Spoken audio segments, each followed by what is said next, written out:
Como estas, bitches? What's up? El Crapgamer here, back with another video. Thanks for checking it out, Holmes. Anyway, what's up, everybody? Hope you guys are all having a great day. Hopefully, you guys give this video a liking and also subscribe if you haven't already, because I'd greatly appreciate that. If you stumbled upon this channel by accident, and yes, sometimes that does indeed happen, and you're wondering, who is this guy? I'm the Crapgamer. Now you know. The king of all gamer-related media. The albino rhino. The most compelling motherfucker on YouTube, and the pony leg breaker extraordinaire. But that's not a threat, folks. That's just a fun little name. Okay, rack that shit up. On to today's topic. There's new reports surfacing as we get ever closer to the PlayStation event on September 7th. There's more and more leaks, and obviously I'm going to try to do my best to cover as many as I can. I hear things sometimes. Obviously, I was lucky enough to have the PlayStation 4 Neo documents, both the video documents as well as the paper documents as well, the PDF file on the Neo, and I shared those with a couple people or what have you. But anyway, so it looks like the initial reports were all right. Like I said, with the power and things like that, it's just going to be the 4.14 teraflops. There's no, oh man, they went back to the drawing board and they're putting this out or this. No, none of that stuff. But it does look like this thing's going to be around $450, which is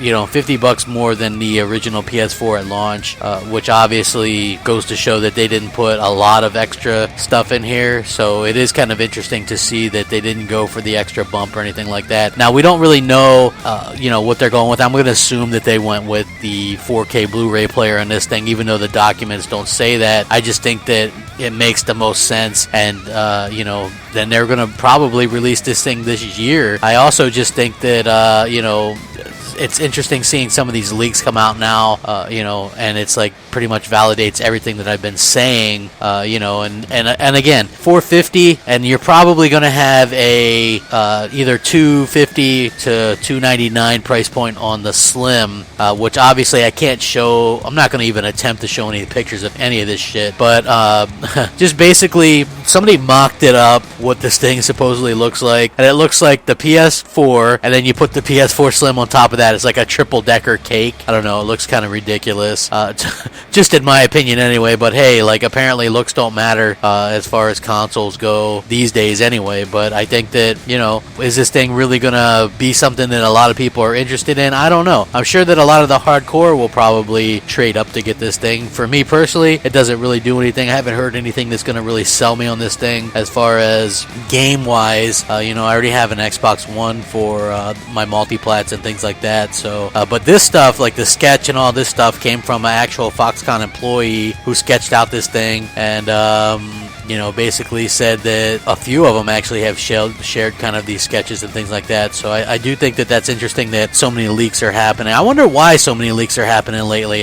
That's odd to me. Usually Sony doesn't get a ton of leaks or anything like that. But you know what I will do? I will go ahead and link this in the description so that you guys can check it out. It looks like the 4.14 teraflops is real, and as well as like the Jaguar CPU. So this thing's not going to be like a 4K gaming beast or anything like that, but it'll definitely be a step above the traditional PS4, and I think that that's going to probably appeal to certain people. I don't know if it's going to appeal to it's going to be heavier. Apparently it's heavier than the Xbox One, according to this weighing the Xbox. Well, this has kilograms, so this thing's going to weigh 4.5 kilograms, and the 2013 Xbox One weighed 3.2, so 1.3 kilograms heavier. So this thing sounds like it's going to be pretty damn heavy. I just think it's going to be interesting to see. I'm interested to see how this thing all turns out. This could be very good for the industry, could be very bad for the industry. However you look at it, it's an interesting time for everybody, and I'm interested to see what you guys think. Sound off in the comment section, rate, comment, subscribe, rack them up, and as always, thanks for watching. Crapgamer out.